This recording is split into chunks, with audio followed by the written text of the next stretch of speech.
మహిళల మంగళ సూత్రాలను కూడా కాంగ్రెస్ వదిలిపెట్టదంటూ మోదీ తీవ్ర విమర్శ. మతాల మధ్య చిచ్చు పెడుతున్నారంటూ మోదీపై మండిపడ్డ షర్మిల.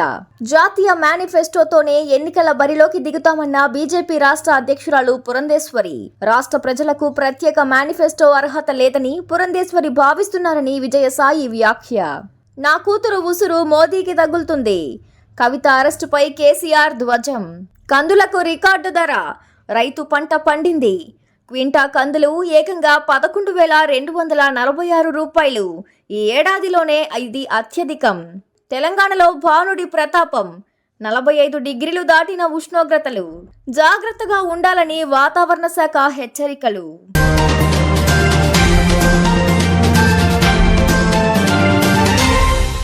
దేశ ప్రజల సొమ్మును కాంగ్రెస్ చొరబాటుదారులకు దోచిపెడుతోందంటూ ప్రధాని మోదీ ఇటీవల సంచలన వ్యాఖ్యలు చేశారు.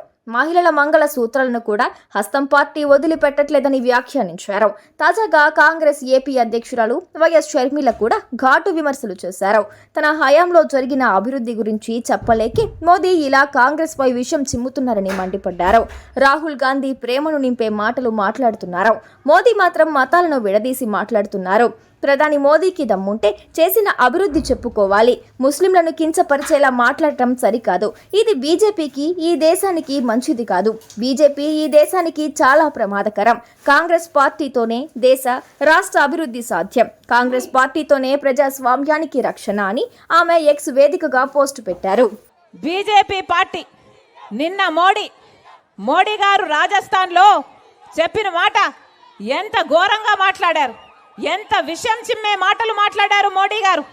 నిన్న కాంగ్రెస్ పార్టీకి ఓట్లేస్తేనట, కాంగ్రెస్ పార్టీ అధికారంలోకి వస్తేనట మంగళసూత్రాలు లాక్కొని ముస్లింలకు ఇస్తారట. ఇది ఎక్కడ భాష? ఇది ఎక్కడి ద్వేషం? ఎందుకని? ఏ మంగళసూత్రాల గురించి మాట్లాడుతున్నాడు మోడీ గారు? రాజస్థాన్లో మాట్లాడిన మాటలు మోడీ గారు విషం చిమ్మే మాటలు, ద్వేషాన్ని నింపే మాటలు. ఏ రాజశేఖర రెడ్డి గారు బీజేపీని వ్యతిరేకించారో అదే బీజేపీ పార్టీ ఈ రోజు వరకు కూడా తీరు మార్చుకోలేదు. బీజేపీకి తెలిసిన రాజకీయం వల్ల మతం పేరుతో చిచ్చు పెట్టాలి, ఆ చిచ్చులో, ఆ మంటలో వాళ్ళు చలి కాచుకోవాలి. ఇదే బీజేపీకి తెలిసిన రాజకీయం. అందుకే రాజశేఖర రెడ్డి గారు బీజేపీని వ్యతిరేకించారు.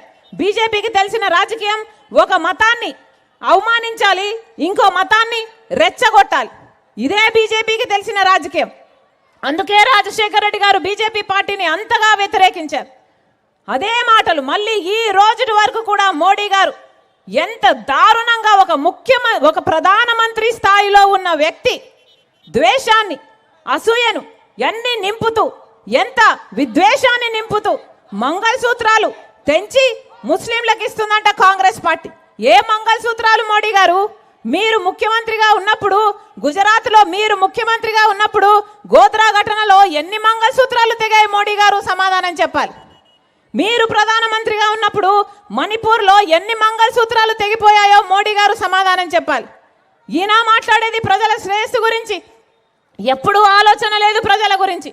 మోడీ గారికి దమ్ముంటే ఆయన చేసిన అభివృద్ధి గురించి మాట్లాడాలి.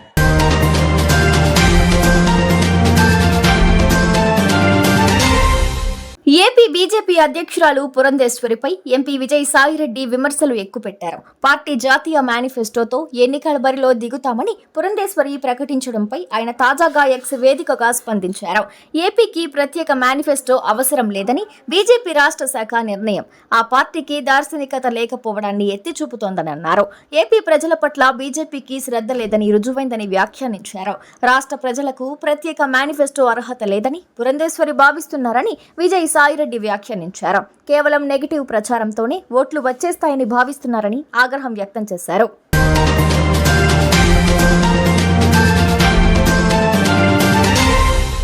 ఢిల్లీ లిక్కర్ స్కామ్ అనేది బోగస్ అని, అసలు అది స్కామే కాదని మోదీ చేసిన సృష్టి అంటూ కేసీఆర్ చెప్పుకొచ్చారు. అది ఢిల్లీ ప్రభుత్వం చేసిన ఓ పాలసీ అని, అన్ని రాష్ట్రాలకు ఇలాంటి పాలసీలు ఉంటాయని, అందులో స్కామ్ ఏముంటుందని చెప్పుకొచ్చారు. కవితను అక్రమంగా అరెస్టు చేశారని కేసీఆర్ అభిప్రాయపడ్డారు. ఢిల్లీ లెఫ్టినెంట్ గవర్నర్తో ఓ పిటిషన్ వేయించి ఈ కేసును ఈడీ, సిబిఐకు అప్పగించిందంటూ కేసీఆర్ చెప్పుకొచ్చారు. ఇందులో ఢిల్లీ సీఎంను, డిప్యూటీ సీఎంను మోదీ ప్రభుత్వం అరెస్టు చేపించిందని, ఓ ఆడపిల్ల అని కూడా చూడకుండా నిర్దోషి అయిన కవితను అన్యాయంగా అరెస్టు చేశారని కేసీఆర్ చెప్పుకొచ్చారు. మొదట సాక్షిగా కవితను విచారించి ఆ తరువాత సోదాలు చేసి అరెస్టు చేశారన్నారు. 2.5 ఏళ్లుగా ఈ కేసు నడుస్తోందని, అయినా ఇప్పటి వరకు ఒక్క ఆధారం కూడా దొరకలేదని చెప్పుకొచ్చారు. ఒక రాష్ట్ర ముఖ్యమంత్రికి ఓ పార్టీ ఎమ్మెల్సీకి బెయిల్ ఇవ్వకపోవటం ఏంటని కేసీఆర్ ప్రశ్నించారు. తన కూతురు ఖచ్చితంగా కడిగిన ముత్యంలా బయటకు వస్తుందని ధీమా వ్యక్తం చేశారు.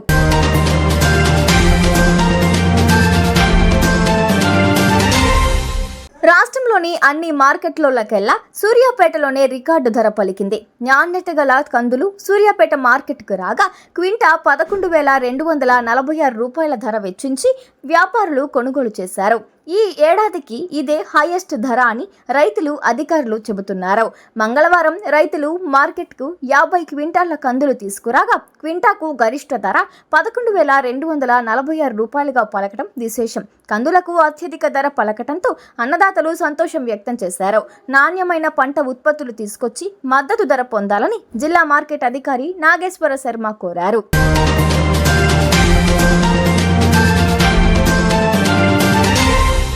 భానుడు తన ప్రతాపాన్ని చూపిస్తుండటంతో తెలంగాణ నిప్పుల కుంపటిగా మారింది.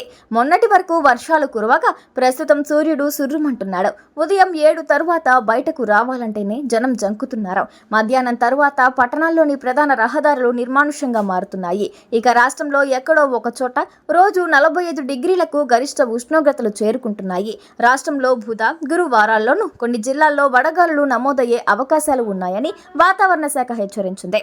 ఉదయం 11 గంటల నుంచి సాయంత్రం 4 గంటల మధ్య బయటకు రాకపోవడమే ఉత్తమమని నిపుణులు చెబుతున్నారు.